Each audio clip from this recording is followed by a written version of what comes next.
જૈન વિદ્યાર્થી મિત્રો, Trinetra એકેડમીના online platform પર આપ સૌ મિત્રોનું હાર્દિક સ્વાગત છે. આજે આપણે અહીંયા મળ્યા છીએ વિજ્ઞાન ટેટ સ્પેશિયલ પાઠ્યપુસ્તક આધારિત પ્રશ્નોના મહાકુંભની અંદર, જેમાં આજે આપણે ધોરણ 10ના પ્રકરણ 1 ની ચર્ચા કરવાની છે, એના પ્રશ્નોની માહિતી મેળવવાની છે અને બીજી કેટલી ચર્ચાઓની અંદર થવાની છે. તો અહીંયા આપણે પ્રશ્નોના મહાકુંભની અંદર વિવિધ પ્રશ્નો જોશું, વિધાનવાળા, જોડકાવાળા, દરેક વસ્તુ અહીંયા જોવાની છે. બરાબર, તો છેલ્લે સુધી દરેક પ્રશ્નો જોજો. ટેટ ટાટ માટે ખૂબ જ કામના પ્રશ્નો છે મિત્રો. તમારી પાર્ટ એ અને પાર્ટ બી ની જે પરીક્ષાઓ હોય છે એમાં જે વિજ્ઞાનના પ્રશ્નો પૂછાય છે એમાં ખૂબ જ કામની વસ્તુ છે. બરાબર, તો ચાલો શરૂઆત કરીએ ધોરણ 10 પ્રકરણ 1 ની. બરાબર, અહીંયા આપણે જોઈ શકીએ છીએ પહેલો પ્રશ્ન. અહીંયા પ્રશ્નમાં એવું આપેલું છે તમને કે 6 ગ્રામ હાઇડ્રોજનનું અધિક ઓક્સિજનની હાજરીમાં દહન થાય છે તો ઉત્પન્ન થતા પાણીનું દળ કેટલું હોય. બરાબર, જો આવા પ્રશ્નો પૂછે ને ત્યારે આપણને કેટલીક પાઠ્યપુસ્તકની માહિતી હોવી જરૂરી છે. એક્ઝામ્પલ તરીકે પાણી બનવાની જે પ્રક્રિયા છે એ કેવી છે, તો H2 પ્લસ O2 એટલે કે ઓક્સિજન, એ બંને વચ્ચે પ્રક્રિયા થાય એટલે H2O બનશે, પાણી બનશે. બરાબર, તો હાઇડ્રોજનનું અધિક ઓક્સિજનની હાજરીમાં દહન થવું એટલે કે સળગવું, ગરમ થવું, અને હંમેશા દહનની પ્રક્રિયા છે એ ઓક્સિજનની હાજરીમાં જ થાય. તો આ સમીકરણ તમને ખ્યાલ છે, H2 પ્લસ O2 બરાબર H2O. પણ અહીંયા બંને બાજુ તમે જોવા જાઓ તો સમીકરણ સમતોલિત નથી. તો સમીકરણને સમતોલન કરવા માટે શું કરવું પડે? જો હાઇડ્રોજનના આ બાજુ 2 છે, નિપજની અંદર હાઇડ્રોજનના 2 જ પરમાણુ છે, પણ ઓક્સિજનના અહીંયા કેટલા છે? 2, અને અહીંયા ઓક્સિજનના કેટલા પરમાણુ છે? 1. આ તમને ખ્યાલ છે કે H2 એટલે હાઇડ્રોજનના 2 અને O એટલે ઓક્સિજનનો 1. તો હવે અહીંયા ઓક્સિજનના 2 કરવા માટે આપણે અહીંયા 2 ગુણવા પડશે. જો સંતુલિત કરવું હોય તો સૂત્રમાં કોઈ ફેરફાર નથી કરવાનો, સૂત્રની આગળ ગુણાંક લગાડવો પડશે. તો હવે 2 અહીંયા લગાડી દીધા, મતલબ 2 આ ઓક્સિજનને પણ મળે અને હાઇડ્રોજનને પણ મળે. એટલે ઓક્સિજનના કેટલા થઈ ગયા? 2, પણ હાઇડ્રોજનના જો 2 દુ ને 4 થઈ ગયા. બરાબર, તો હવે તમે વિચાર કરો કે અહીંયા હાઇડ્રોજનના 2 છે, 4 કરવા હોય તો આગળ 2 ગુણી દેવા પડે. બરાબર, અહીંયા 2 દુ ને 4, હાઇડ્રોજનના 4 થઈ ગયા, આ બાજુ 2 દુ 4, હાઇડ્રોજનના 4 થઈ ગયા. ઓક્સિજનના ઓલરેડી 2 છે, અહીંયા ઓક્સિજનના 2 થઈ જશે. બરાબર, 2 ગુણાશે એની સાથે. એટલે તો આ થઈ ગયું સંતુલિત સમીકરણ. બંને બાજુ જે આપણી પ્રક્રિયકો છે અને જે નિપજો છે એમાં સેમ ટુ સેમ સંખ્યા આવી જાય એને સમીકરણ સમતોલિત કહેવાય. બરાબર, આ મેં એટલા માટે સમજાવ્યું કે તમને ખ્યાલ આવે કે જો અહીંયા 2 મોલ, આગળ જે સંખ્યા હોય ને એ મોલ કહેવાય. બરાબર, દ્રવ્યનો જથ્થો. અહીંયા એક વસ્તુ બીજી પણ યાદ રાખવી પડશે આપણે કે અહીંયા રસાયણ વિજ્ઞાનમાં દ્રવ્યનો જથ્થો જે છે એ કયા એકમમાં માપવામાં આવે છે, તો એનો SI એકમ આપણે યાદ રાખવાનો છે. દ્રવ્યના જથ્થાનો SI એકમ શું છે? તો આપણને ખ્યાલ છે મોલ. બરાબર, દર્શાવવું હોય તો MOL સ્મોલમાં. બરાબર, તો આ દ્રવ્યના જથ્થાનો SI એકમ મોલ છે. તો 2 મોલ હાઇડ્રોજન, 1 મોલ ઓક્સિજન અને તૈયાર થયા 2 મોલ પાણીના. આ વસ્તુ યાદ રાખો તમે, સિમ્પલ. તો જ્યારે 2 મોલ હાઇડ્રોજન હોય ત્યારે પાણીના 2 મોલ તૈયાર થાય. 1 મોલ હાઇડ્રોજન હોય તો 1 મોલ તૈયાર થાય, 3 મોલ હાઇડ્રોજન હોય તો 3 મોલ પાણી તૈયાર થાય. તો વસ્તુ શું છે? જેટલા મોલ હાઇડ્રોજનના હશે એટલા મોલ પાણીના હશે, એવું આ સૂત્ર ઉપરથી આપણને ખ્યાલ આવ્યો, એવું આ સૂત્ર ઉપરથી આપણને ખબર પડી. અને એક વસ્તુ નોંધ સ્વરૂપે અહીંયા યાદ રાખવાની છે. એક નોંધ આપણે અહીંયા યાદ રાખશું કે 3 મોલ બરાબર 6 ગ્રામ. 3 મોલ બરાબર 6 ગ્રામ. આ વસ્તુ યાદ રાખવાની છે. તો જો અહીંયા 6 ગ્રામ છે તો કેટલા મોલ થશે? 3 મોલ. તો હાઇડ્રોજનના કેટલા મોલ થયા? 3 મોલ. તો પાણીના કેટલા મોલ થાય? 3 મોલ થાય. અહીંયા 2 મોલ હાઇડ્રોજન હતા તો 2 મોલ પાણીના છે. બરાબર, આ સમજજો, કેમ કે આમાં પ્રશ્નમાં ચેન્જ કરશે ને તો જવાબ પણ બદલાશે. તો હવે અહીંયા આપણે સમજીએ કે કોઈ પણ આ જે નિપજ છે એનું તમારે દળ જોઈએ છીએ, તો તમારે એના મોલ ગુણ્યા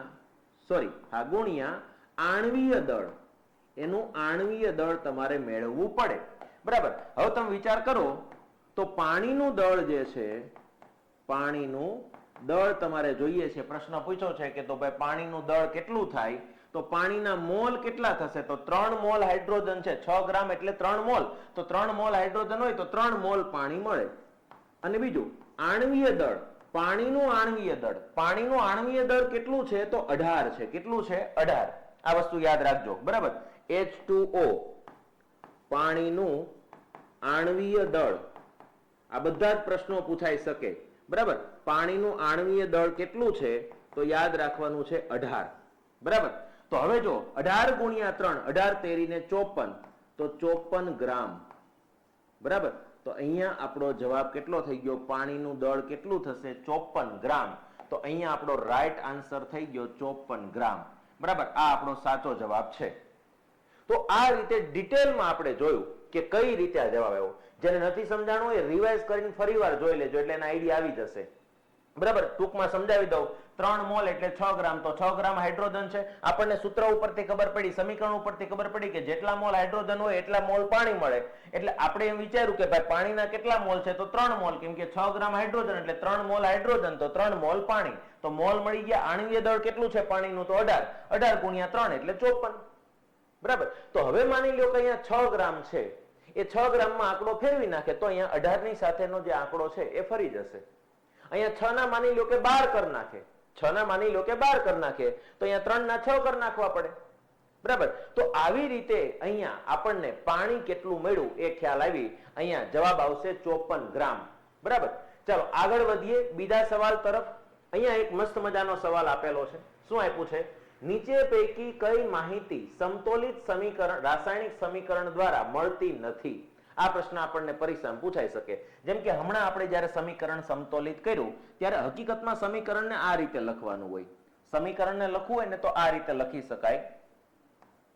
H2 બાજુમાં G. G એટલે શું? તો એને કહેવાય ગેસ.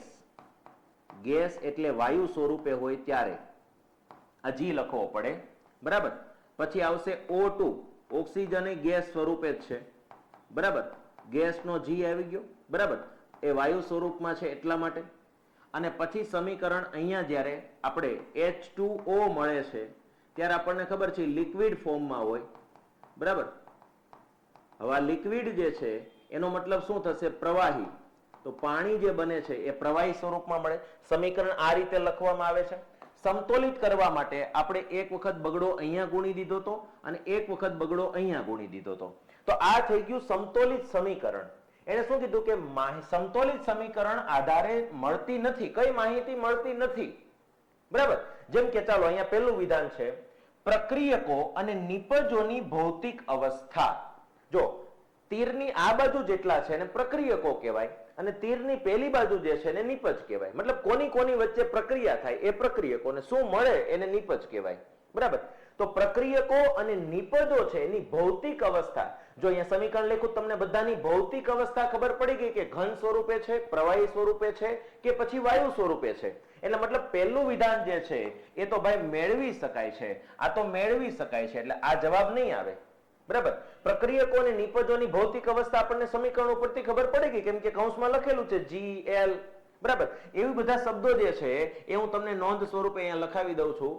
એક નોંધ કરી રાખજો કે સાઈડમાં જે અક્ષરો લખવામાં આવે છે એમાં G નો અર્થ શું થશે? વાયુ. વાયુ સ્વરૂપમાં હોય ત્યારે G લખવાનો છે. S મતલબ શું થાય? ઘન સ્વરૂપમાં, સોલિડ. L મતલબ શું થઈ જાય? તો પ્રવાહી સ્વરૂપમાં. અને ઘણી વખત તો આવી રીતે લખેલું હશે AQ. એનો મતલબ થાય દ્રાવણ સ્વરૂપમાં હોય ત્યારે AQ લખવામાં આવે. તો પરિસ્થિતિ તો બધાની ખબર પડી ગઈ. બીજું વિધાન, જે તે પ્રક્રિયામાં સંકળાયેલા તમામ પદાર્થોની સંજ્ઞા અને રાસાયણિક સૂત્રો ખબર પડી જશે આમાંથી. હા, જો હાઇડ્રોજનની સંજ્ઞા, ઓક્સિજનની સંજ્ઞા, પાણીનું સૂત્ર, આ બધું આપણને સમીકરણ ઉપરથી જ આઈડિયા આવી જશે. તો આ વિધાન પણ સાચું છે. આપણે એવું શોધવાનું છે જે સાચું નથી, મતલબ શું મળતું નથી આપણને આ સમીકરણ ઉપરથી. ત્રીજું છે પ્રક્રિયકો અને બનતી નિપજોના પરમાણુ અણુઓની સંખ્યા. હા, આપણને ખબર પડી જાય કે આમાં હાઇડ્રોજનના 2 પરમાણુ છે, એની સાથે બગડો ગુણ એટલે હાઇડ્રોજનના 4 પરમાણુ થયા. આમાં ઓક્સિજનના 2 પરમાણુ છે. આમાં તમે જો તો પાણીના 2 આમ અણુ ગણી શકાય પણ હાઇડ્રોજનના 4 ને ઓક્સિજનના 2 થઈ ગયા. તો બધાની સંખ્યા પણ ખ્યાલ આવી ગઈ. તો આ વસ્તુ પણ મળી શકે છે.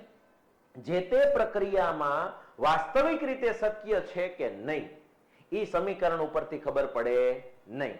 ખાલી સમીકરણ તમે લખી શકો, સમતોલિત કરી શકો, પણ પ્રેક્ટિકલી આવું શક્ય છે કે નહીં એ આ સમીકરણ ક્યારેય તમને જણાવી શકે નહીં. એટલે અહીંયા આપણો રાઈટ આન્સર જે છે એ થઈ જશે ડી.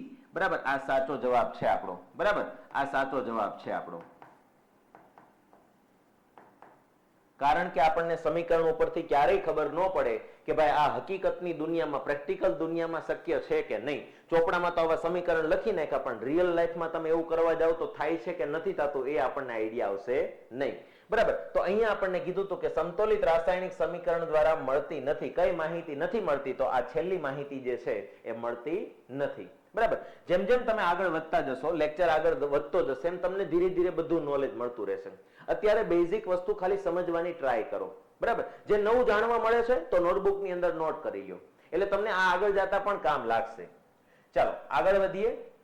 દિવાલને સફેદ રંગવાની ક્રિયા નીચેના પૈકી કઈ પ્રક્રિયા થતી હશે?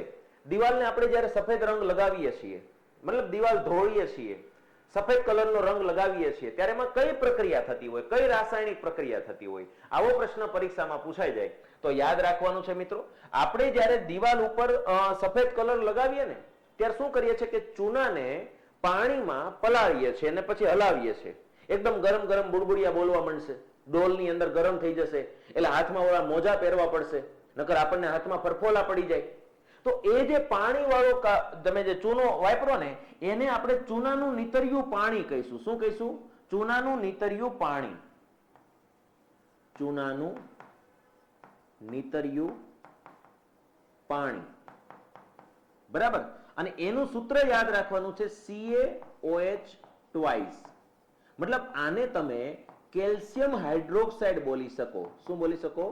Calcium hydroxide. બરાબર, આ તમે દિવાલ ઉપર લગાવવાનું કામ કર્યું. હવે શું થશે કે દિવાલ ઉપર તમે આ પાણી, મતલબ સફેદ ચૂનાવાળું પાણી લગાડી દીધું, એટલે બહારના વાતાવરણમાં જે કાર્બન ડાયોક્સાઇડ રહેલો છે એ એની સાથે ચોંટશે. બરાબર, એટલે બહારનો કાર્બન ડાયોક્સાઇડ જે છે, કાર્બન ડાયોક્સાઇડ નું સૂત્ર તમને ખ્યાલ છે, તો આ જે કાર્બન ડાયોક્સાઇડ જે છે એ એની સાથે પ્રક્રિયા કરશે અને પછી શું તૈયાર થશે? આ CaOH ટ્વાઇસ, કેલ્શિયમ હાઇડ્રોક્સાઇડ અને કાર્બન ડાયોક્સાઇડ હવાનો બે ભેગા થયા એટલે સુકાઈ જાય, અને સુકાઈ જાય એટલે આખી એક સ્તર બની જાય, પોપડી બની જાય, અને એ પોપડી જે છે એ યાદ રાખજો ચૂનાનો પથ્થર પણ કહી શકાય. ચૂનાનો પથ્થર પણ કહી શકાય, જેનું સૂત્ર છે CaCO3, જેને આપણે કેલ્શિયમ કાર્બોનેટ બોલીએ છીએ. શું બોલીએ છીએ? Calcium carbonate. અને બીજું, આની સાથે જે પાણીના કણો આપણે પલાળ્યું ત્યારે પાણી હતું ને એ ધીરે ધીરે બાષ્પીભવન થઈ જશે. શું થશે? પાણી જે છે એ ધીરે ધીરે બાષ્પીભવન થઈ જશે. બરાબર, તો આ પાણી જે છે એ છૂટું પડી જશે, હવામાં છૂટું પડી જશે. મતલબ હવે કલરની પોપડી જે છે એ સુકાઈ જશે. એટલે આપણે પહેલા શું કર્યું? ડોલમાં પાણીમાં ચૂનો નાખ્યો એટલે એ ચૂના નીતર્યું પાણી તૈયાર થયું, એની હારે હવાના કાર્બન ડાયોક્સાઇડે પ્રક્રિયા કરી એટલે શું થઈ ગયું? કેલ્શિયમ કાર્બોનેટનું સ્તર જામી ગયું અને એમાંથી ભેજ બધો ઉડી ગયો. એટલે સમીકરણ કંઈક આવું બને છે. અને આવું સમીકરણ તમને કયા વિકલ્પમાં દેખાય છે? તો જો અહીંયા દેખાય છે CaOH twice, calcium carbon dioxide, CaCO3 અને H2O. તો આપણો રાઈટ આન્સર કયો થઈ જશે? C. બરાબર, તો આપણે ખાલી દિવાલ ઉપર રંગ લગાવીએ છીએ ત્યારે કેવી રાસાયણિક પ્રક્રિયા થાય છે એ આપણને અહીંયા સમજાણી. બરાબર, અને હવે તમને આમાંથી ઘણા બધા સૂત્રો પણ યાદ રહી ગયા, કોને શું કહેવાય એ પણ ખ્યાલ આવી ગયો. બરાબર, તો આ બધી વસ્તુ અહીંયા યાદ રાખવાની છે આપણે. બરાબર, ચાલો આગળ વધીએ. એના પછીનો પ્રશ્ન, સૂકી કસનળીમાં લેડ નાઇટ્રેટના સ્ફટિકને ખૂબ ગરમ કરતા શું મળશે? Lead nitrate. લેડ નાઇટ્રેટ નું સૂત્ર અહીંયા આપણને ક્યારેક પરીક્ષામાં પૂછાઈ જાય તો યાદ રાખવાનું છે કે લેડ નાઇટ્રેટ નું અણુ સૂત્ર જો આપણને પરીક્ષામાં પૂછાય તો યાદ રાખવાનું છે લેડ એટલે Pb અને નાઇટ્રેટ NO3 ટ્વાઇસ. બરાબર, આને આપણે લેડ નાઇટ્રેટ તરીકે ઓળખીએ છીએ. માની લો કે લેડ નાઇટ્રેટના સ્ફટિકને એટલે કે એની જે કણિકાઓ છે ને તમે ખૂબ ગરમ કરો તો શું મળશે? સ્ફટિક તુરંત પીગળી જશે, કથ્થાઈ રંગની બાષ્પ મળશે, કસનળીમાં સફેદ ધુમાડો ઉત્પન્ન થશે કે પીળા અવક્ષેપન મળે છે? શું થશે? તો યાદ રાખજો, જ્યારે પણ તમે આને ગરમ કરો, જ્યારે પણ તમે આને ગરમ કરશો તો એક વસ્તુ યાદ રાખવાની છે કે આને ગરમ કરવાથી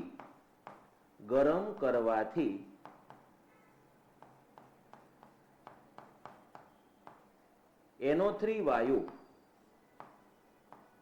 ઉત્પન્ન થાય, બરાબર, કથ્થાઈ રંગનો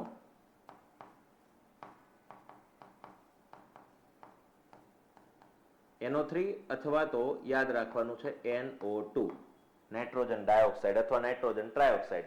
કથ્થાઈ રંગનો નાઇટ્રોજન ડાયોક્સાઇડ વાયુ ઉત્પન્ન થઈ શકે છે. એનો પ્રયોગ આપણને ચોપડીમાં આપેલો છે.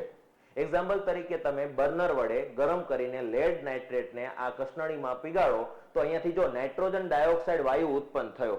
નાઇટ્રોજન ડાયોક્સાઇડ વાયુ છે એ કથ્થાઈ રંગનો હોય છે. એટલે અહીંયા આપણે યાદ રાખવાનું છે કે જ્યારે પણ તમે સૂકી કસનળીમાં લેડ નાઇટ્રેટના સ્ફટિકને ખૂબ ગરમ કરશો તો કથ્થાઈ રંગની બાષ્પ ઉત્પન્ન થશે. એટલે રાઈટ આન્સર કયો છે? બી. બરાબર. આ ચિત્ર જે છે એ ચોપડીનું બેઠું ચિત્ર છે, યાદ રાખજો. બરાબર. આકૃતિ નંબર 1.5 પહેલા પ્રકરણની 5મા નંબરની આકૃતિ છે. એટલે અહીંયા જે આપણે ભણીએ છીએ પ્યોર પાઠ્યપુસ્તક આધારિત પ્રશ્નોનો કુંભ મેળો છે અહીંયા. બરાબર. પ્રશ્નોના મહાકુંભની અંદર આપણે ભેગા થયા છીએ અને એમાં ઘણી બધી વસ્તુ આપણને નવીન જાણવા મળશે. ચાલો ત્યારબાદ આગળ વધીએ. એના પછીનો સવાલ, મંદ હાઇડ્રોક્લોરિક એસિડ ને ઝીંકના ટુકડા રાખેલી કસનળીમાં ઉમેરતા શું થશે? બરાબર. મંદ હાઇડ્રોક્લોરિક એસિડ જે છે એને આપણે ઝીંકના ટુકડા સાથે કસનળીમાં ઉમેરીએ તો શું થાય? જો પેલા રાસાયણિક પ્રક્રિયા હું તમને સમજાવી દઉં કે ભાઈ આ ઝીંકના ટુકડા છે, બરાબર, એની સાથે મંદ હાઇડ્રોક્લોરિક એસિડ પ્રક્રિયા કરે એટલે પહેલા તો યાદ રાખવાનું છે ZnCl2 પ્લસ H2, બરાબર, એટલે કે ઝિંક ક્લોરાઇડ. બરાબર. આને આપણે શું કહીએ છીએ? તો ઝિંક. બરાબર. આને આપણે શું કહીએ છીએ? Hydrochloric acid. આ કોનું સૂત્ર છે? Hydrochloric acid. અને એ બંને વચ્ચે પ્રક્રિયા થાય તો શું મળે છે? તો પહેલા તો યાદ રાખવાનું છે ઝિંક ક્લોરાઇડ. Zinc chloride. અને બીજું શું મળે છે? હાઇડ્રોજન વાયુ. હાઇડ્રોજન વાયુ. બરાબર. તો હવે જો શું આપેલું છે? ધાતુની સપાટી ચમકવાળી બને? ના ભાઈ, ધાતુની સપાટી ઝિંક ક્લોરાઇડ કઈ ચમકવાળું ન હોય. પ્રક્રિયા મિશ્રણ દૂધિયું બને? નહીં. દૂધિયા રંગનું તો ક્યારે બને? કે જ્યારે એમાં કાર્બન ડાયોક્સાઇડ ઉત્પન્ન થતું હોય. વાયુની ખરાબ વાસ અનુભવાય છે? નહીં. હાઇડ્રોજન છે એ રંગવિહીન ગંધવિહીન વાયુ છે, એમાં કઈ વાસ બાસ ન આવે. ઓકે, છેલ્લું વિધાન છે જો રંગવિહીન તેમજ ગંધવિહીન વાયુ ઉત્પન્ન થાય છે. હા, અહીંયા તમને દેખાણું કે હાઇડ્રોજન ઉત્પન્ન થાય છે. બરાબર. એટલે યાદ રાખજો હાઇડ્રોજન જે છે એ રંગવિહીન અને ગંધવિહીન વાયુ છે. એટલે અહીંયા લાસ્ટ આન્સર જે છે એ આપણો સાચો થશે. અહીંયા જો આ રીતે છે કે મંદ હાઇડ્રોક્લોરિક એસિડ ની અંદર ઝિંકના ટુકડા નાખ્યા એટલે આ જે ઉપરથી ફ્લાસ્કમાંથી જે નીકળે છે, બરાબર, તો એ હાઇડ્રોજન વાયુ નીકળે છે. જો હાઇડ્રોજન વાયુ, કદાચ અહીંયા મંદ હાઇડ્રોક્લોરિક એસિડના બદલે H2SO4 હોત ને તો પણ હાઇડ્રોજન જ ઉત્પન્ન થાય. યાદ રાખજો. બરાબર. ધાતુની એસિડ સાથેની પ્રક્રિયા થાય ને એટલે હાઇડ્રોજન વાયુ મુક્ત થાય. આ વસ્તુ આપણે નોંધ સ્વરૂપે અહીંયા લખાવી દઉં છું. એક નોંધ યાદ રાખવાની છે આપણે કે જ્યારે પણ ધાતુ અને કોઈ પણ એસિડનું મિશ્રણ થાય ને ત્યારે એક જ વસ્તુ યાદ રાખવાની છે કે હાઇડ્રોજન વાયુ ઉત્પન્ન થાય. હાઇડ્રોજન વાયુ ઉત્પન્ન થાય. એ પછી કોઈ પણ એસિડ આપી દે અને કોઈ પણ ધાતુ આપી દે. બરાબર. તો અહીંયા આપણને ખ્યાલ આવ્યો કે હાઇડ્રોજન વાયુ ઉત્પન્ન થાય છે અને હાઇડ્રોજન જે છે એ રંગવિહીન અને ગંધવિહીન, એની કોઈ સુગંધ નથી આવતી કે દુર્ગંધ નથી આવતી કે દેખાતો નથી. એટલે અહીંયા છેલ્લો જવાબ જે છે એ આપણો સાચો જવાબ થશે. બરાબર. ચાલો ત્યાર પછી આપણે આગળ વધીએ. અખાદ્યાત્મકતાને અટકાવવા માટે શું કરી શકાય? અખાદ્યાત્મકતા એનો મતલબ શું થાય એની આપણે ચર્ચા કરીએ. પહેલા તો અખાદ્યાત્મકતાનો મતલબ શું થાય? તો ખોરાપણું. ખોરાપણું. અને ખોરાપણું એટલે તેલી ખોરાકનું ઓક્સિડેશન થવું. ઓક્સિડેશન થવું. બરાબર. અને ઓક્સિડેશન નો મિનિંગ શું થાય? તો આપણને ખબર છે કોઈ પણ પદાર્થમાં ઓક્સિજન ઉમેરાવાની પ્રક્રિયા એટલે ઓક્સિડેશન. મતલબ શું છે? કોઈ પણ તેલી પદાર્થ હોય, મતલબ એમાં તેલી બી આવી જાય, તળેલી વસ્તુ આવી જાય, કોઈ પણ તેલી પદાર્થ હોય એની સાથે ઓક્સિજન મિક્સ થાય એટલે એનું ઓક્સિડેશન થાય અને ખોરાક જે છે એ ખોરો થઈ જાય, એનો સ્વાદ અને એની ગંધ બદલાઈ જાય, પછી ખાવા માટે યોગ્ય નહીં રહે. માની લો કે ગાંઠિયા પડાર્યા છે હવાની હાજરીમાં, તો એમાં ઓક્સિજન ભળશે એટલે ગાંઠિયા ખોરા થઈ જશે. તલનો મુખવાસ પડ્યો રહે તો તલનો મુખવાસ એ ખોરો થઈ જાય, સિંગદાણા ખોરા થઈ જાય, વેફર ખોરી થઈ જાય, તળેલી કોઈ પણ આઈટમ હોય એ બધી જ વસ્તુ ખોરી થઈ જાય જો એનું ઓક્સિજન સાથે પ્રક્રિયા થાય, ઓક્સિડેશન થાય. તો અહીંયા શું કીધું છે કે અખાદ્યાત્મકતા એટલે કે ખોરાપણું અટકાવવા માટે શું કરી શકાય? બરાબર. તો બીજી વસ્તુ અહીંયા આપેલી છે કે એન્ટીઓક્સિડન્ટ ઉમેરવા પડે. એન્ટીઓક્સિડન્ટ, હવે એન્ટીઓક્સિડન્ટ મતલબ શું થાય એની વાત કરીએ તો યાદ રાખજો, એન્ટીઓક્સિડન્ટ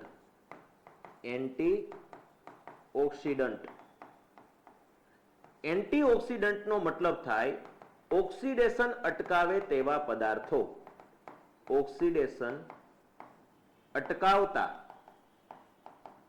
પદાર્થો. જેમ કે એની અંદર હું તમને એક ઉદાહરણ આપું, તો નાઇટ્રોજન છે ને એન્ટીઓક્સિડન્ટ પદાર્થ છે. આ જેટલા પણ વેફરના પડીકા તમને બાલાજી વેફર ને, બાલાજી ચેવડો ને, બાલાજી મમરા ને, મસાલા સેવ ને જે કઈ તમને દેખાય છે એ બધી જ વસ્તુ તળેલી છે અને બધી વસ્તુ તમારા સુધી પહોંચે તો ઘણો ટાઈમ લાગે છે. તો લાંબા ટાઈમ સુધી આ તળેલી વસ્તુ જે છે એ ખોરી ન થઈ જાય એ માટે એ પેકેટની અંદર નાઇટ્રોજન ભરવામાં આવે છે. આ બધા જ પેકેટ જે છે એ હવાથી ભરેલા ફૂલેલા કેમ દેખાય છે? કેમ કે એમાં નાઇટ્રોજન ભરેલો હોય છે. શું કામ નાઇટ્રોજન ભરેલો હોય છે? કેમ કે એની અંદર, પેકેટની અંદર જે ખોરાક છે એ હવા સાથે પ્રક્રિયા ન કરે અને એનું ઓક્સિડેશન ન થાય, એ ખોરો ન થઈ જાય એ માટે એની અંદર હવા ભરેલી હોય. આપણે બાલાજી વાળાને ઘણી ગાળો દઈ દીધી, પણ યાદ રાખજો મિત્રો, એ નાઇટ્રોજન ભળવાનું કારણ છે એનું ઓક્સિડેશન ન થાય, એ ખોરું ન થાય એ માટે. બરાબર. અને બીજી એક વસ્તુ અહીંયા આપેલી છે, એટલે આ વસ્તુ તો શક્ય છે. ચાલો બીજું કઈ શક્ય છે કે નહીં આપણે ચેક કરીએ.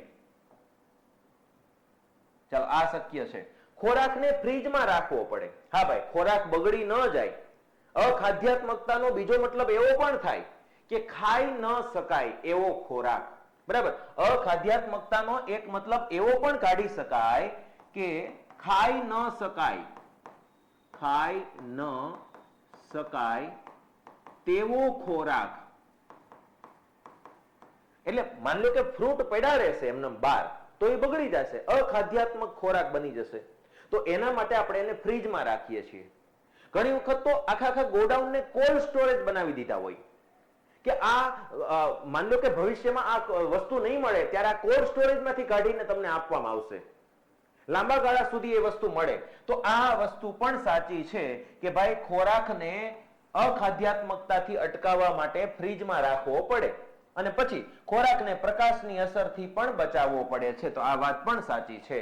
ઘણા ખોરાકને તમે પ્રકાશની હાજરીમાં રાખો એટલે એ તવાઈ જાય, બગડી જાય, એનો ફેરફાર થઈ જાય, પ્રક્રિયા અલગ થઈ જાય. એટલા માટે અહીંયા આપણો રાઈટ આન્સર થઈ જશે આપેલ તમામ. આપણો રાઈટ આન્સર શું થઈ જશે? આપેલ તમામ. બરાબર. તો આમાંથી તમને ઘણી બધી વસ્તુ સમજવા મળી કે ભાઈ બાલાજીના પડીકામાં હવા શેની ભરેલી હોય? તો નાઇટ્રોજન ભરેલો હોય. એ એન્ટીઓક્સિડન્ટ પદાર્થ છે. બરાબર. ચાલો આ વસ્તુની અહીંયા ચર્ચા કરી. આગળના પ્રશ્ન તરફ જઈએ. નીચે પૈકી કઈ પ્રક્રિયા એક વિસ્થાપનીય પ્રક્રિયા નથી? કેવી પ્રક્રિયા નથી? વિસ્થાપનીય પ્રક્રિયા નથી. તો પહેલા તો અહીંયા યાદ રાખવાનું છે કે વિસ્થાપન પ્રક્રિયા કોને કહેવાય?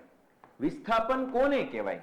તો યાદ રાખજો, વધુ સક્રિય ધાતુ અથવા વધુ સક્રિય તત્વ ઓછા સક્રિય તત્વને સંયોજનમાંથી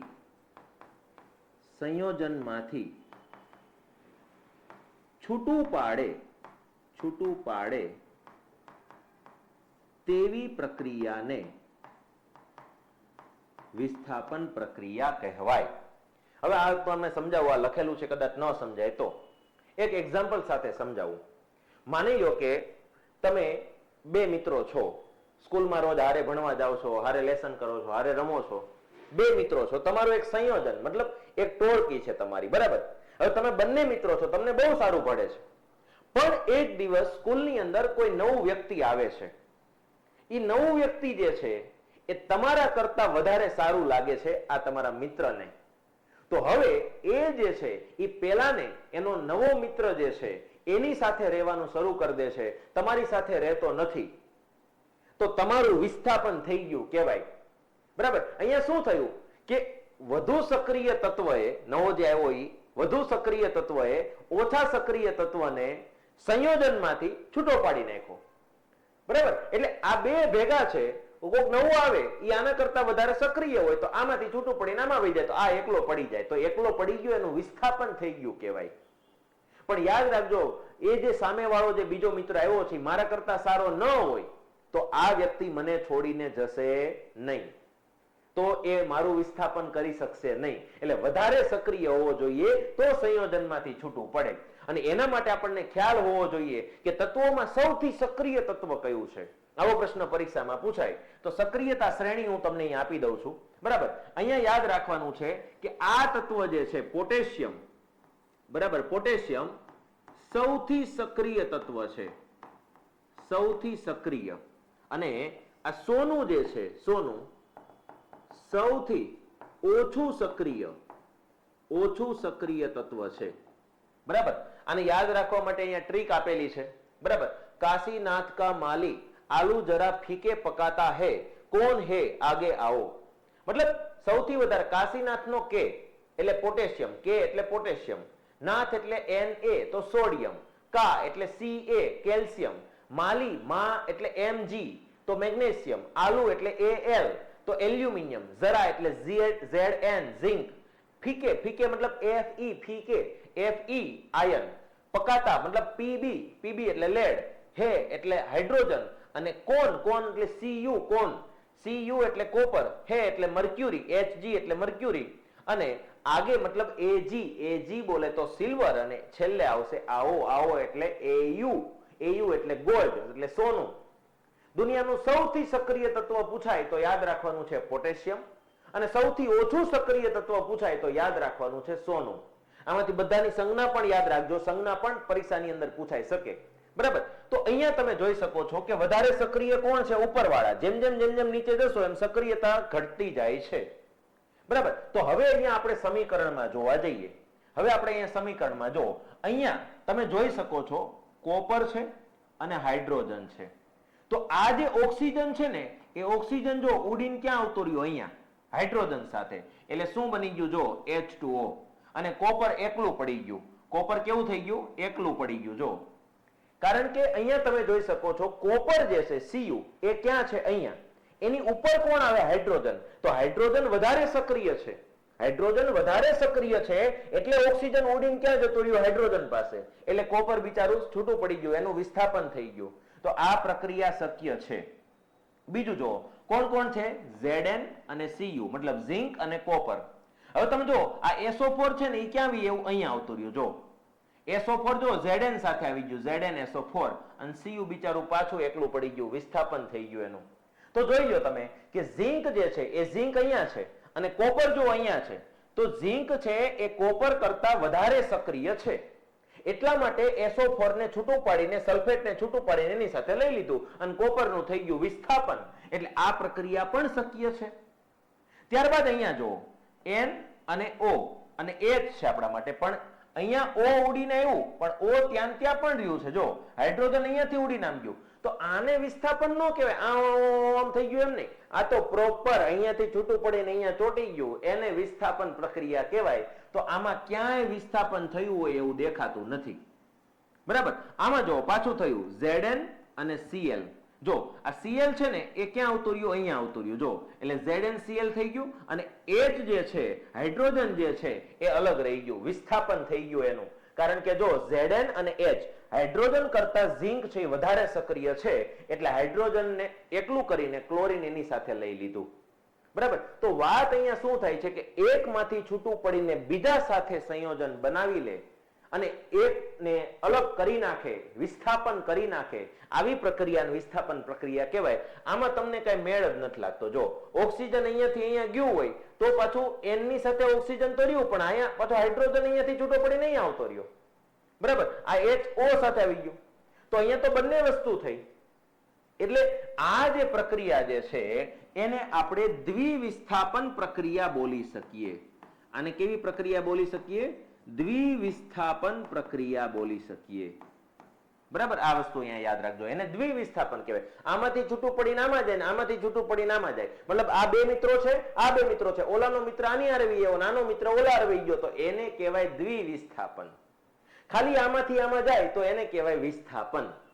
તો અહીંયા આપણને પૂછ્યું હતું કે કઈ એક વિસ્થાપનીય પ્રક્રિયા નથી, તો આ સી વિકલ્પ જે છે એ વિસ્થાપનીય પ્રક્રિયાનું ઉદાહરણ નથી, એ દ્વિવિસ્થાપન પ્રક્રિયાનું ઉદાહરણ છે.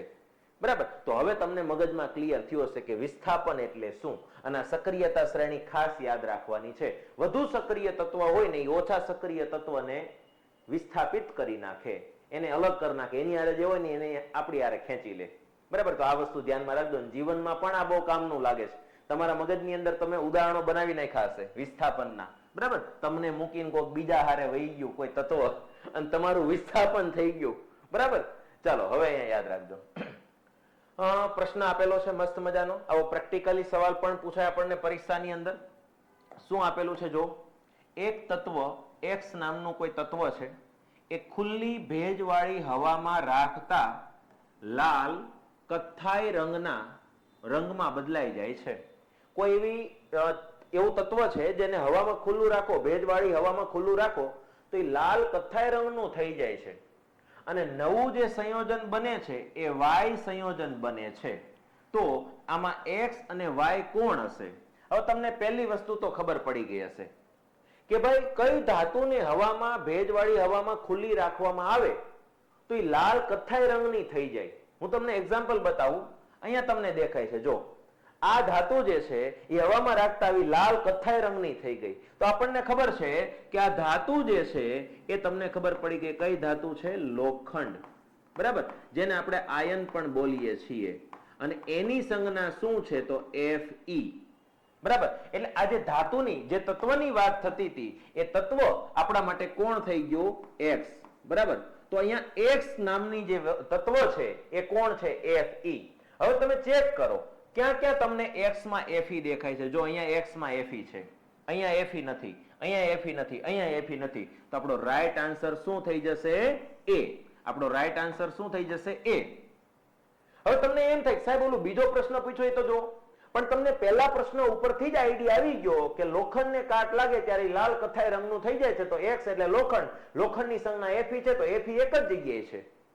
તો પછી કદાચ તમને લોખંડના કાટનું રાસાયણિક સૂત્ર નહીં આવડતું હોય તોય ચાલશે. તમારો જવાબ તો એ જ આવશે. કારણ કે તમે વિચાર કરો, લોખંડનો જે કાટ છે, બરાબર, લોખંડનો જે કાટ છે એ કાટનું રાસાયણિક સૂત્ર કેવું છે? Fe2O3. બરાબર. જેને આપણે ફેરસ ઓક્સાઇડ તરીકે ઓળખીએ છીએ. આને કહેવાય ફેરસ ઓક્સાઇડ. બરાબર. અને આ આપણા માટે શું બની ગયું? Y બની ગયું. કેમ કે એમાંથી જે નવું તૈયાર થયું સંયોજન એને આપણે શું કહીએ છીએ? Y. તો Y શું છે? Fe2O3. જો દેખાય છે Fe2O3. તો એનો મતલબ શું થયો? ખાલી ખબર પડી ગઈ કે લાલ કથ્થાઈ રંગનું થઈ જાય એ કોણ છે? લોખંડ છે, Fe છે. તો બીજું કદાચ ન આવડતું હોય ને તોય આપણને જવાબ આવડી જાય. કેમ કે આમાં બીજા કોઈને, જો ચાંદીને કાટ લાગે ને તો કાળું થઈ જાય, એલ્યુમિનિયમને કાટ લાગે ને તો એ કાળા જેવું થઈ જાય, અહીંયા કોપરને કાટ લાગે ને તો એ લીલું થઈ જાય. અને અહીંયા આપણને ચોખ્ખું કીધું કે લાલ કથ્થાઈ રંગનું થાય. લાલ કથ્થાઈ રંગની એક જ ધાતુ થાય અને એ કોણ છે? લોખંડ. તો આવી રીતે લોજિક વાપરીને પણ પરીક્ષામાં તમે જવાબ ટીક કરી શકો. આ યાદ રાખજો. બરાબર. ચાલો ત્યારબાદ આપણે આગળ વાત કરીએ. એના પછીનો સવાલ, નીચે આપેલી પ્રક્રિયામાં રિડક્શન કરતા પદાર્થ કયો છે? રિડક્શન કરતા. પહેલા તો આ રિડક્શન કરતાને શબ્દ સમજવો હોય તો તમારી પાસે બે ત્રણ વસ્તુનું નોલેજ હોવું જોઈએ. જેમ કે ઓક્સિડેશન. ઓક્સિડેશનનો મતલબ શું થાય? તો યાદ રાખજો, ઓક્સિડેશન એટલે શું? તો ઓક્સિજન ઉમેરાવું અથવા હાઇડ્રોજન દૂર થવું એને ઓક્સિડેશન કહેવાય. અને હવે આપણે જો વાત કરીએ તો રિડક્શન કોને કહેવાય? જો આ ધ્યાનથી સમજજો. રિડક્શનનો મતલબ શું થાય? તો રિડક્શનનો મતલબ ઊંધો છે. હાઇડ્રોજન ઉમેરાવું અથવા ઓક્સિજન દૂર થવું. એટલે રિડક્શન. બરાબર. અને નોંધ સ્વરૂપે કેટલીક વસ્તુ અહીંયા યાદ રાખવાની છે. હું તમને એકાદી બે નોંધ લખાવી દઉં કે જેનું ઓક્સિડેશન થાય તેને રિડક્શન કરતા તરીકે ઓળખવામાં આવે છે.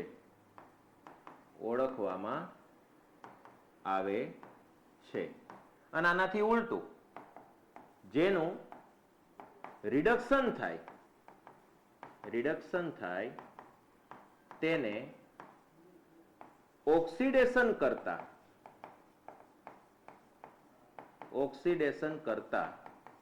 તરીકે ઓળખવામાં આવે છે.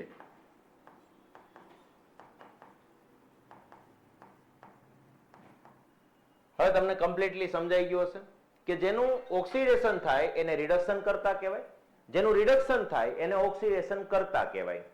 હવે ઓક્સિડેશન એટલે શું? તો ઓક્સિજન ઉમેરાવું, બરાબર, અથવા તો હાઇડ્રોજન દૂર થઈ જવું. રિડક્શન એનાથી ઊંધું. હાઇડ્રોજન ઉમેરાય અને ઓક્સિજન દૂર થાય તો એને રિડક્શન કહેવાય. ઓક્સિજન ઉમેરાય તો એને ઓક્સિડેશન કહેવાય. તો એક જ વસ્તુ યાદ રાખો, ઓક્સિજન ઉમેરાણું તો ઓક્સિડેશન, ઓક્સિજન દૂર થયું તો રિડક્શન. હાઇડ્રોજન ઉમેરાણું તો રિડક્શન, હાઇડ્રોજન દૂર થયું તો ઓક્સિડેશન. જેનું ઓક્સિડેશન થાય એને રિડક્શન કરતા કહેવાય, જેનું રિડક્શન થાય એને ઓક્સિડેશન કરતા કહેવાય. આ વિરોધ શબ્દ અહીંયા યાદ રાખી લેવાનો. અહીંયા આપણને પ્રશ્ન શું પૂછ્યો એની આપણે વાત કરીએ. અહીંયા આપણને જે પ્રશ્ન પૂછવામાં આવ્યો છે એમાં એવું પૂછ્યું કે નીચે આપેલી પ્રક્રિયામાં રિડક્શન કરતા પદાર્થ કયો છે? શું પૂછ્યું છે? રિડક્શન કરતા પદાર્થ. હવે રિડક્શન કરતાનો મતલબ શું થાય? જો અહીંયા આપણને આપ્યું રિડક્શન કરતા, તો જેનું ઓક્સિડેશન થાય તેને રિડક્શન કરતા કહેવાય. હવે ઓક્સિડેશન થયું કોને કહેવાય? તો જેમાં ઓક્સિજન ઉમેરાય એને ઓક્સિડેશન થયું કહેવાય. બરાબર. તો હવે તમે અહીંયા જો, આ ઓક્સિજન હતો અહીંયા, H2S અહીંયા, તો હાઇડ્રોજન જે છે H2S હતું એમાં ઓક્સિજન ઉમેરાઈ ગયું. અહીંયાથી તમે જુઓ કે પેલા ઓક્સિજન નહોતું, હવે જો આમાં ઓક્સિજન ઉમેરાણું. H2S હતો એમાં પેલા ઓક્સિજન નહોતું, હવે આગળ ગયા તો પ્રક્રિયાના અંતે શું થયું? એમાં ઓક્સિજન ઉમેરાણું.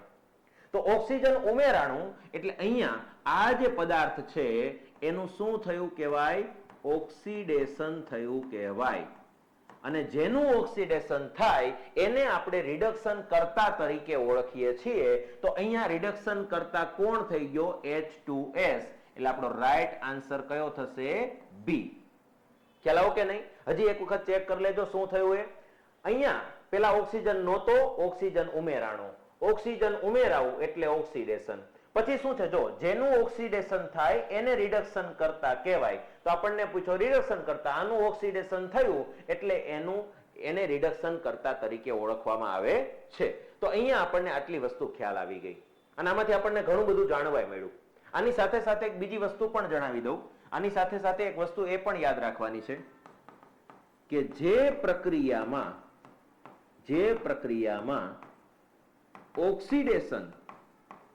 ઓક્સિડેશન અને રિડક્શન એમ બંને થતું હોય તેવી પ્રક્રિયાને રેડોક્સ પ્રક્રિયા તરીકે ઓળખવામાં આવે છે. રેડોક્સ પ્રક્રિયા તરીકે ઓળખવામાં આવે છે.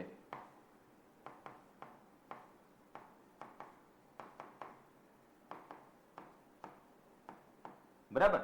એક્ઝામ્પલ એનું આપણે લઈએ તો અહીંયા હું તમને દેખાડું. જેમ કે આપણે best example H2 plus O2, એમાંથી શું બની ગયું? H2O. તો હવે તમે વિચાર કરો, હવે તમે એક એક્ઝામ્પલ વિચારો. અહીંયા હાઇડ્રોજન હતો, એની અંદર જો ઓક્સિજન ઉમેરાઈ ગયો, એટલે અહીંયા શું થયું કહેવાય? ઓક્સિડેશન થયું કહેવાય. હાઇડ્રોજનનું શું થઈ ગયું? ઓક્સિડેશન. બરાબર. બીજી વસ્તુ અહીંયા જો ઓક્સિજન એકલો હતો એમ વિચારીએ તો હાઇડ્રોજન ઉમેરાઈ ગયો ને એમાં, તો અહીંયા શું થઈ ગયું? રિડક્શન થઈ ગયું. રિડક્શન થઈ ગયું. તો આ જે પ્રક્રિયા છે એને આપણે રેડોક્સ પ્રક્રિયા તરીકે ઓળખી શકીએ છીએ. કેમ કે અહીંયા એકનું ઓક્સિડેશન થાય છે, બીજાનું રિડક્શન થાય છે. આ પ્રક્રિયાની અંદર ઓક્સિડેશન રિડક્શન બંને થયું, એટલે આ પ્રક્રિયાને રેડોક્સ પ્રક્રિયા તરીકે ઓળખવામાં આવે છે. બરાબર. તો અહીંયા આપણને એ વસ્તુ જોવા મળી. બરાબર. ચાલો, અહીંયા ઓક્સિડેશન કોનું થયું ખબર પડી ગઈ ને? ઓક્સિડેશન થાય એને રિડક્શન કરતા કહેવાય. આમાંથી ઘણી બધી વસ્તુ જાણવા જેવી છે, નોટબુકની અંદર નોંધ કરતા રહેજો. ચાલો આગળ વધીએ. તો જે મિત્રો દ્રોણાચાર્ય બેચમાં અત્યારે ભણી રહ્યા છે એને આ નવીન વસ્તુ નથી, પણ જે મિત્રોએ હજી સુધી દ્રોણાચાર્ય બેચ વિશે એને ખ્યાલ નથી, તો હું જણાવી દઉં કે ત્રિનેત્ર ઓનલાઈન એપ્લિકેશન ડાઉનલોડ કરવાની છે. એની અંદર દ્રોણાચાર્ય બેચ છે. આ batch special TET 1, TET 2, TAT secondary, TAT higher secondary, આ ચાર વસ્તુ માટે કામની બેચ છે. અને એમાં લાઈવ પ્લસ રેકોર્ડેડ સ્વરૂપે પ્રિલિમ્સ અને મેન્સ બંનેની તૈયારી કરાવવામાં આવશે. નિબંધ બધી વસ્તુ તૈયાર કરવામાં આવશે. બરાબર. ફ્રી ટેસ્ટ આપવામાં આવશે, ફ્રી મટીરિયલ. પ્રિલિમના વિષયો છે શિક્ષક અભિયોગ્યતા, જેમાં બાળ વિકાસ અને શિક્ષણના સિદ્ધાંતો આવી જાય. ગણિત અને રીઝનિંગ સંપૂર્ણ આવી જશે. ગુજરાતી વ્યાકરણ આવી જશે, અંગ્રેજી વ્યાકરણ આવી જશે, જીકે આવી જશે અને કરંટ અફેર પણ આવી જશે. એના લાઈવ સેશન હશે. બરાબર. ત્યારબાદ વાત કરીએ મેન્સના વિષયો, ગુજરાતી ભાષાના વિષયો, અંગ્રેજી ભાષા, મતલબ નિબંધ, ચર્ચાપત્ર, પત્રલેખન, બધી જ વસ્તુ આની અંદર આવી જશે. આની અંદર એસે, બરાબર, બાકી બધી જ વસ્તુ જે કાંઈ આવતી હોય એના મેન્સના વિષયોમાં, પ્લસ વિષય વસ્તુની મટીરિયલ સાથે તૈયારી. તમે જે વિષયની અંદર બીએડ કરેલું હશે એમાં તમે જે પરીક્ષા આપવાનું, તમારું જે સામાજિક વિજ્ઞાન છે, ભાષા છે, ગણિત વિજ્ઞાન છે, તો એની પણ તમને તૈયારી કરાવવામાં આવશે. બરાબર. પ્લસ આનું મેન અત્યારે જ્યાં સુધી પરીક્ષાના ફોર્મ ન ભરાય, બરાબર, આ વિડીયો જે છે એ તમે મે મહિનાની 1લી તારીખથી આપણી આ સિરીઝ શરૂ થઈ છે. તો આ તારીખે હું બોલું છું કે જ્યાં સુધી પરીક્ષા ન આવે ટેટ ટાટની, ત્યાં સુધી આ કોર્સ જે છે એ 45% ઓફર સાથે, એટલે કે 2199માં, અને વેલિડિટી આની મિત્રો પરીક્ષા સુધીની રહેશે. જ્યાં સુધી તમારી પરીક્ષા ન આવી જાય ત્યાં સુધી, મતલબ કે ફોર્મ ભરાવાના શરૂ થાય ત્યાં સુધી આ ઓફર લાગુ પડશે. આજે ન લેવી હોય તો કાંઈ નહીં, કાલે લઈ લેજો, કાલે ન લેવી હોય તો પરમ દિવસે લઈ લેજો. ફોર્મ ભરવાની તારીખ આવશે ત્યાં સુધી આ 45% ઓફમાં મળશે. પછી આ ડિસ્કાઉન્ટ ઘટાડી દેવામાં આવશે.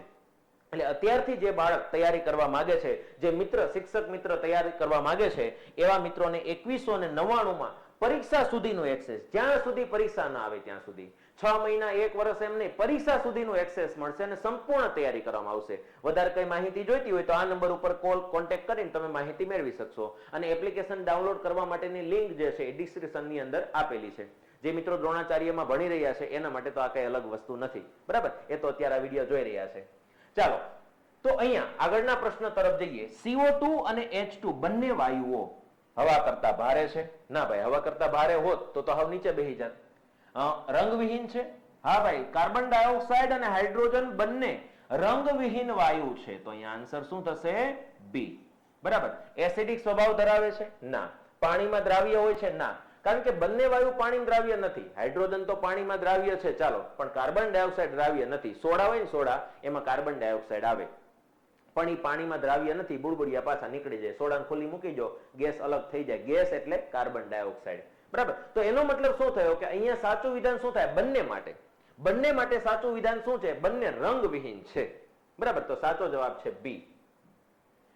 ચાલો, મસ્ત મજાનો એક અહીંયા આપણને પ્રશ્ન પૂછેલો છે, અને આવો પ્રશ્ન હોય ત્યારે સમય માગી લેશે. ટેટ ટાટની પરીક્ષાની અંદર આવો પ્રશ્ન પૂછાઈ શકે. બરાબર. ખાસ કરીને ટાટ સેકન્ડરી વાળા, જેને 10મા ધોરણનું લાગુ પડે છે એ લોકોને. લેડ નાઇટ્રેટના વિઘટનથી લેડ ઓક્સાઇડ, નાઇટ્રોજન ડાયોક્સાઇડ અને ઓક્સિજન વાયુ પ્રાપ્ત થાય. આ પ્રક્રિયાના સંતુલિત સમીકરણમાં નાઇટ્રોજન ડાયોક્સાઇડનો સહગુણક 100 હશે. તો પહેલા તો આપણે લેડ નાઇટ્રેટ નું સૂત્ર લખીએ. લેડ નાઇટ્રેટ મતલબ PbNO3 ટ્વાઇસ. એનું વિઘટન થાય છે અને એમાંથી ત્રણ વસ્તુ છૂટી પડે છે કે લેડ ઓક્સાઇડ એટલે કે PbO પ્લસ નાઇટ્રોજન ડાયોક્સાઇડ એટલે કે NO2 ડાયોક્સાઇડ એટલે 2 અને ઓક્સિજન વાયુ. ઓક્સિજન હંમેશા O2 સ્વરૂપે હોય. હવે આને સંતુલિત કરવાનું છે. તમે અહીંયા જોઈ શકો છો કે કોના કેટલા છે. જો આ બાજુ જે છે પ્રક્રિયકોમાં લેડના કેટલા છે? એક પરમાણુ છે. નાઇટ્રોજનના કેટલા છે? તો 2 12 થી ગુણાશે એટલે 2 પરમાણુ થશે. ઓક્સિજનના કેટલા થશે? 2 તેરી 6 એટલે ઓક્સિજનના 6 છે. આ પરમાણુની સંખ્યા સરખી થઈ જાય એટલે સમીકરણ સંતુલિત થઈ ગયું કહેવાય. આ બાજુ વાત કરીએ તો પીબી ટોટલ કેટલા છે? એક જ છે. બરાબર. ત્યારબાદ વાત કરીએ નાઇટ્રોજનની તો નાઇટ્રોજન કેટલા છે? નાઇટ્રોજન પણ એક જ છે. અને ઓક્સિજનની વાત કરીએ તો જો અહીંયા એક ઓક્સિજન છે, અહીંયા 2 એટલે 2 ને 1 3 થઈ ગયા અને અહીંયા 2 એટલે પાછા 5. તો અહીંયા ઓક્સિજનના કેટલા છે? 5 છે. તો હવે આ બંનેને સંતુલિત કરવું પડે. સંતુલિત કરવા માટે પહેલા આપણે એક લોજિક લગાવી શકીએ કે ભાઈ અહીંયા 2 છે, અહીંયા 1 છે, તો અહીંયા 1 ગુણી નાખું એટલે 2 ગુણી નાખું તો અહીંયા 2 થઈ જાય. તો ચાલો હવે અહીંયા મલ્ટીપ્લાય કરીએ. આપણે આની સાથે 2 ગુણવાનું છે, મતલબ જ્યાં નાઇટ્રોજન દેખાય ત્યાં 2 ગુણો. તો અહીંયા નાઇટ્રોજનની સાથે સીધો બગડો નહીં ગુણી શકાય. મેં તમને કીધું તો એમ આગળ બગડો ગુણવો પડે. એટલે જો બધાની સંખ્યા બદલાઈ જશે, ઓક્સિજનની બદલાઈ જશે અને નાઇટ્રોજનની સંખ્યા પણ બદલાઈ જશે. અને એ સંખ્યા કેટલી થશે? તો તમે અહીંયા જોઈ શકો છો નાઇટ્રોજન કેટલા થઈ ગયા? 2. હવે ઓક્સિજન જો એક અહીંયા 2 દુને 4, 4 ને 1 5 થઈ ગયા, 5 ને 2 7 થઈ ગયા. તો હજી જો ઓક્સિજનનો મેળ ન ખાધો. બાકી લેડ આ બાજુ 1 પેલી બાજુ 1, નાઇટ્રોજન આ બાજુ 2 પેલી બાજુ 2, ઓક્સિજન આ બાજુ 6 છે ને પેલી બાજુ 7 છે. તો હવે શું કરવું પડશે? પેલા તો આ 7 છે એને તમારે બેકી સંખ્યામાં ફેરવવા પડે અથવા અહીંયા કંઈક સુધારો કરવો પડે. એવો કોઈ સુધારો કરો કે જેના કારણે બધી વસ્તુ ચેન્જ કરીને તમે કંઈક ને કંઈક કરી શકો. તો એક લોજિક લગાવી શકાય છે. એક લોજિક એવું લગાવી શકાય છે, જો હું તમને અહીંયા કરી આપું. એક લોજિક લગાવો સરખી સંખ્યા કરવા માટે. તો એક વસ્તુ આ જે આપણે કર્યું એના બદલે હું અહીંયા 4 ગુણી દઉં. જો 4 ગુણી દઉં તો કેટલા થાય? ડબલ ગુણ દીધા તો જો 4 દુને 8 થઈ ગયા, 4 દુને 8 થઈ ગયા, 8 ને 2 10, 10 ને 1 11. એકી સંખ્યા વાળું નહીં, બેકી સંખ્યા વાળું રાખો. ચાલો તો જો 4 દુ 8, 8 ઓક્સિજન, આ બાજુ 2 ઓક્સિજન, 8 ને 2 10, 10 ને 2 12. ઓક્સિજનના કેટલા થઈ ગયા? 12. હવે અહીંયા કેટલા છે? 3 દુ ને 6, 3 દુ 6 છે ને, તો 6 અને એની સાથે 2 ગુણી દો તો અહીંયા પણ ઓક્સિજનના કેટલા થઈ ગયા? 12. હવે જો નાઇટ્રોજનના ગણી લો, નાઇટ્રોજનના તો 4 થઈ ગયા. અહીંયા નાઇટ્રોજનના કેટલા થયા? તો જો 2 દુ 4 અને 4 એકા 4 એટલે નાઇટ્રોજનના 4 થઈ ગયા. પીબી કેટલા છે? 2. અહીંયા પણ પીબી કેટલા છે? 2. જો થઈ ગયું સમીકરણ સંતુલિત. તો આવું કેટલુંક લોજિક ચલાવવું પડે. આમાં તમારે તર્ક વાપરવું પડે કે કયો આંકડો ગુણવાથી શું થાય. અને તમને એ પણ આઈડિયા આવ્યો, હું બોલતો તો ત્યારે તમને આઈડિયા આવ્યો કે બગડો કઈ રીતે ગણાય, કોનો ગુણાકાર ક્યાં થાય. આની પ્રેક્ટિસ કરવી પડશે. વારંવાર આ જોઈ લેજો એટલે તમને આઈડિયા આવી જશે. તો અહીંયા આપણો પ્રશ્ન શું હતો? સમીકરણમાં નાઇટ્રોજન ડાયોક્સાઇડનો સહગુણક શું હશે? નાઇટ્રોજન ડાયોક્સાઇડનો સહગુણક તમને અહીંયા દેખાય છે. નાઇટ્રોજન ડાયોક્સાઇડ સાથે 4 ગુણાયેલા છે. તો આપણો રાઈટ આન્સર કેટલો થઈ જશે?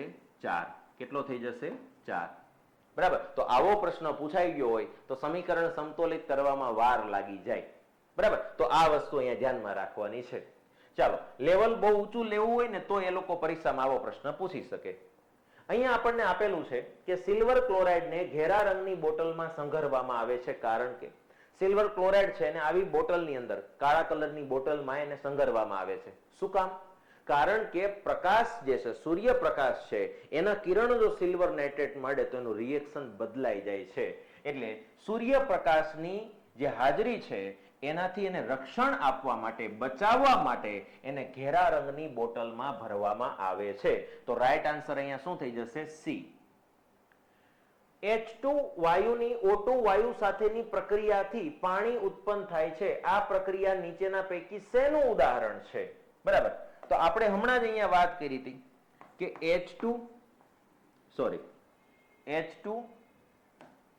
પ્લસ O2, એમાંથી શું થયું?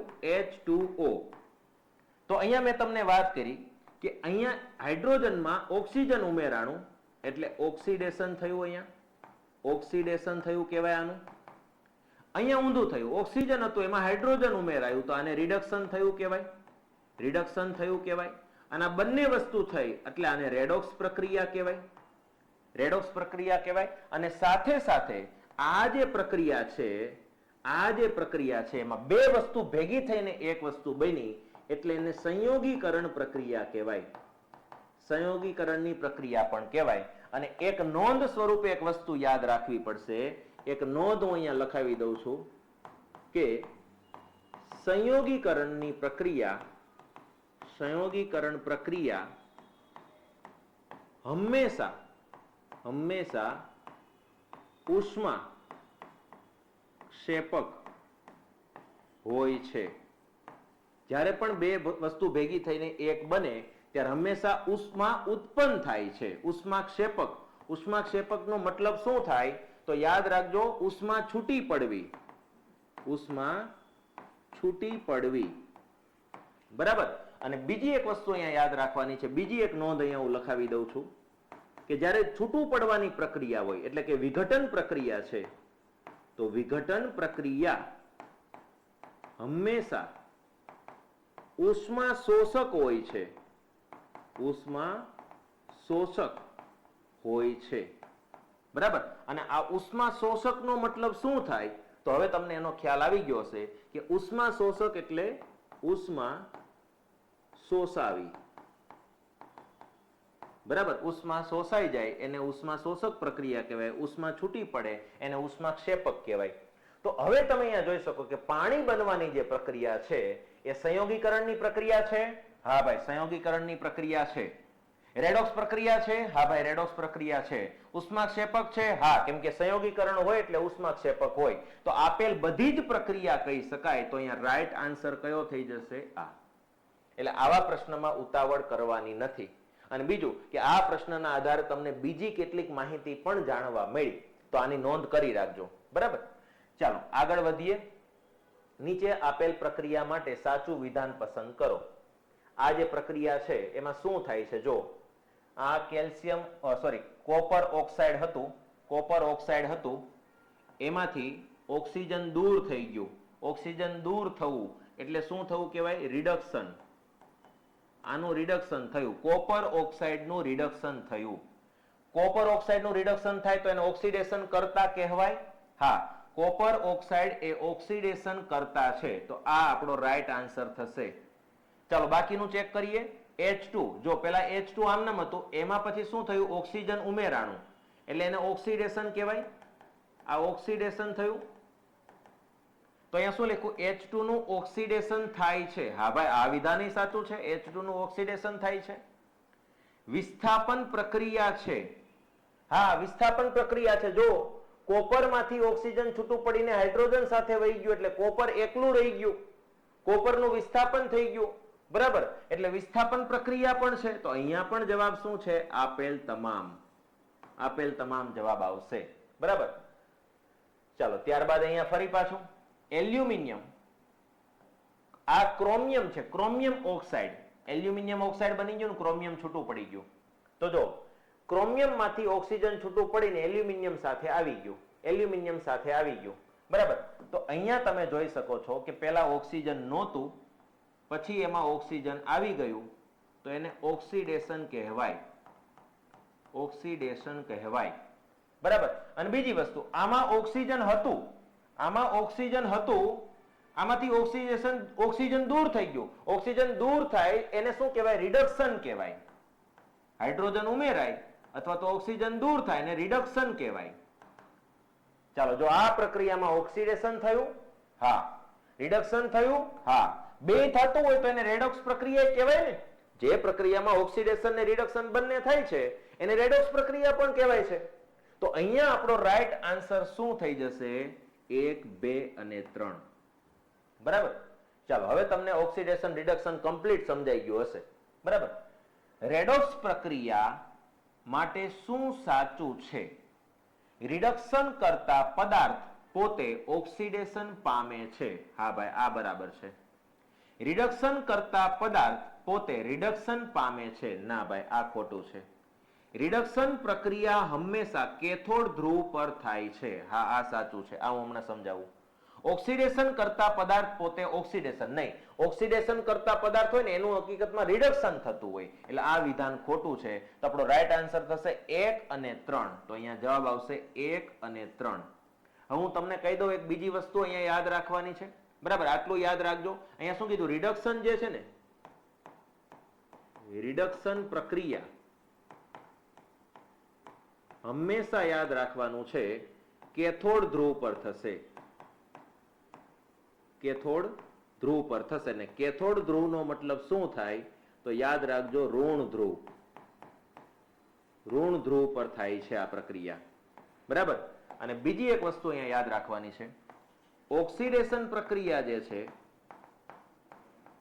ઓક્સિડેશન પ્રક્રિયા જે છે એ હંમેશા એનોડ ધ્રુવ પર થશે. એનોડ ધ્રુવનો મતલબ શું થાય? તો યાદ રાખવાનું છે ધન ધ્રુવ.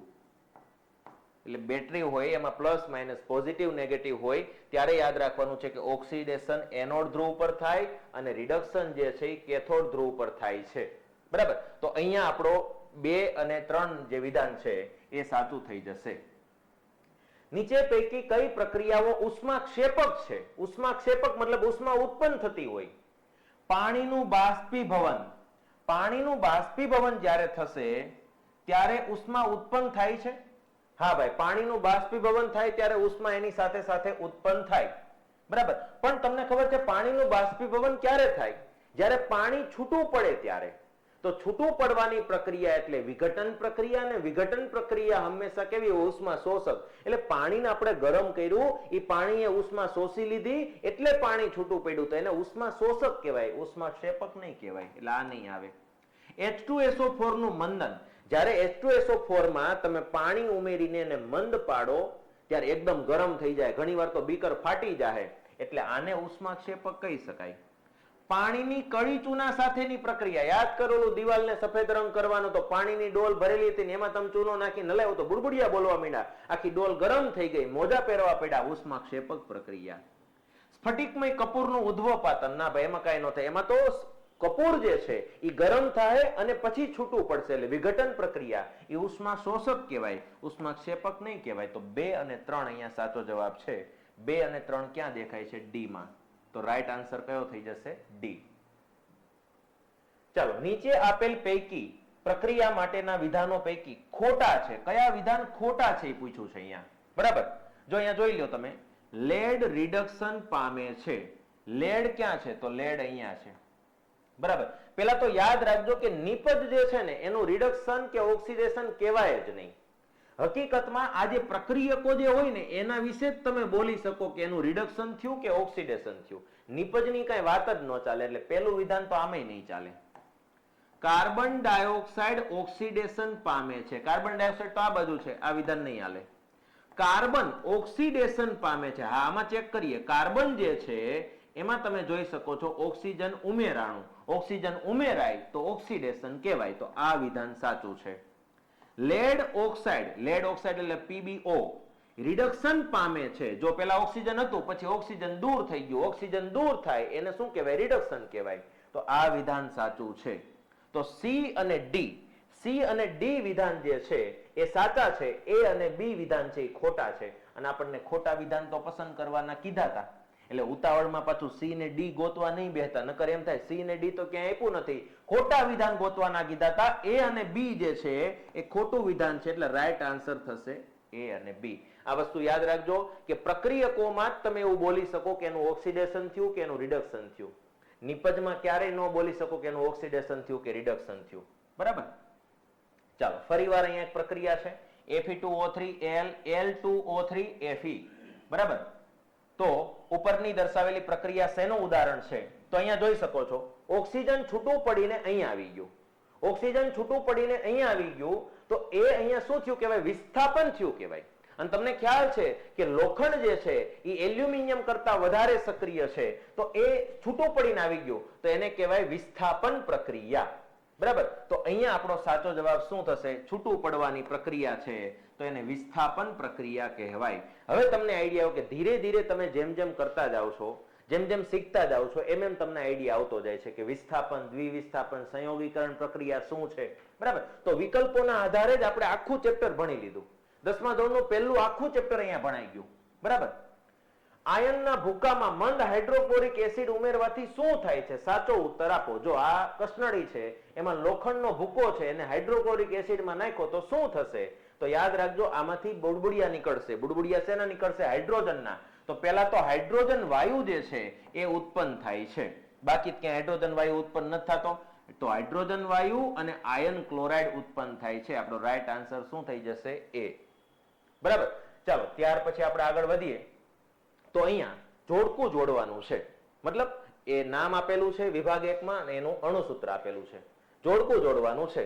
ક્વિક લાઇમ, સ્લેફ્ટ લાઇમ, આરસપહાણ. તો પહેલા તો આના જે નામ છે, સાદા નામ છે, હું તમને આપી દઉં. સાદા નામ છે હું તમને આપી દઉં. બરાબર. પહેલા તો યાદ રાખજો, આ આરસપહાણ જે છે, આરસપહાણ જે છે એનો મતલબ થાય ચૂનાનો પથ્થર. ચૂનાનો પથ્થર. અને હવે એનું સૂત્ર તમને યાદ રહેવું જોઈએ. એનું સૂત્ર આપણે પહેલા વાત કરી હતી, CaCO3. બરાબર. જેને કેલ્શિયમ કાર્બોનેટ કહેવાય. શું કહેવાય? Calcium carbonate. ચાલો તો અહીંયા તમને દેખાણું કે ભાઈ આની અંદર શું આવશે જવાબ? આરસપહાણ છે એમાં જવાબ આવશે એ. ચાલો બીજી વાત કરીએ. સ્લેફ્ટ લાઇમ જે છે એ સ્લેફ્ટ લાઇમ નો મતલબ શું થાય એની આપણે વાત કરીએ. તો એ હું તમને કહી દઉં, ચૂનાનું નીતર્યું પાણી થશે. સ્લેફ્ટ લાઇમ નો મતલબ થશે ચૂનાનું નીતર્યું પાણી. ચૂનાનું નીતર્યું પાણી. અને એનું સૂત્ર શું છે તો તમને ખ્યાલ છે, CaOH ટ્વાઇસ, જેને આપણે કેલ્શિયમ હાઇડ્રોક્સાઇડ બોલીએ છીએ. Calcium hydroxide. બરાબર. તો અહીંયા આપણો આન્સર તમને મળી ગયો કે સ્લેફ્ટ લાઇમ નું સૂત્ર શું આવશે? આ. તો વધુ ઈ કોણ છે? ક્વિક લાઇમ. ક્વિક લાઇમ અહીંયા આવશે. અને ક્વિક લાઇમ નો મતલબ શું થાય? આ ક્વિક લાઇમ નો મતલબ શું થાય એની વાત કરીએ તો એનો મતલબ થશે કળી ચૂનો. એને શું કહેવાય? કળી ચૂનો. અને કળી ચૂનાનું સૂત્ર શું છે તો CaO, જેને આપણે કેલ્શિયમ ઓક્સાઇડ કહીએ છીએ. Calcium oxide. બરાબર. તો અહીંયા ત્રણેયના ઉદાહરણ પણ તમને મેં આપી દીધા, સૂત્ર પણ આપી દીધા. પરીક્ષાની અંદર આવા સૂત્ર પૂછાય તો યાદ રાખવાના છે. જોડકું પૂછાઈ જાય તોય આપણે યાદ રાખવાનું છે. બરાબર. ચૂનાનો પથ્થર એટલે કેલ્શિયમ કાર્બોનેટ, ક્વિક લાઇમ કળી ચૂનો એટલે કેલ્શિયમ ઓક્સાઇડ, અને ચૂનાનું નીતર્યું પાણી સ્લેફ્ટ લાઇમ કહેવાય. એનો મતલબ થશે કેલ્શિયમ હાઇડ્રોક્સાઇડ. બરાબર. તો આ ત્રણ વસ્તુમાં કન્ફ્યુઝન ન થાય એ માટે આપણે આ જોડકું અહીંયા મૂકી દીધું. બરાબર. અહીંયા આ રીતે આપણે 10મા ધોરણના પ્રકરણ 1 એટલે કે રાસાયણિક પ્રક્રિયાઓ અને સમીકરણોની તમામ માહિતી અહીંયા આપી. એટલા પ્રશ્નો લીધા કે આપણને બધી વસ્તુનો ખ્યાલ આવી ગયો. બરાબર. તો આવી જ રીતે દરરોજ આવો એક લેક્ચર આવશે આ સિરીઝની અંદર. પાઠ્યપુસ્તક આધારિત પ્રશ્નોના મહાકુંભની અંદર આવા દરરોજના એક પ્રકરણની ચર્ચા થશે. અત્યારે 10મા ધોરણના પ્રકરણોની શરૂઆત થઈ ચૂકી છે. બરાબર. ચાલો તો ફરી પાછા મળીશું. ત્યાં સુધી જય હિન્દ, જય ભારત.